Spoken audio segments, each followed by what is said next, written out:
एपिएफका captain Rohit Kumar पौडेलको उत्कृष्ट batting र bowling दुवैको मद्दतले एपिएफले आफ्नो पहिलो खेलमा बागमती प्रोभिन्सलाई 8 विकेटले पराजित गर्दै जय ट्रफीमा विजय सुरुवात गरेको छ।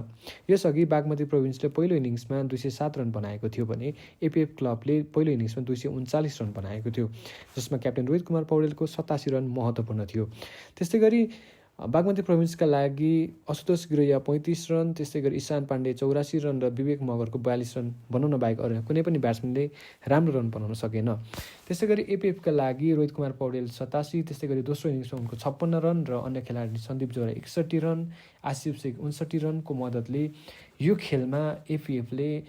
बागमतीलाई 8 विकेटले पराजित गर्न सफल भयो। त्यस्तै गरी बलिङमा हेर्ने हो भने एपिएफका लागि best bowling Irshad Ahmad 8 wicket, त्यस्तै गरी अभिषेक गौतम 3 विकेट र क्याप्टेन रोहित कुमार पौडेलले 4 विकेट लिएका थिए भने बागमतीका लागि सूर्य तामाङ 3 विकेट, रिजन ढकाल 4 र बिपिन आचार्यले 2 विकेट लिएका थिए।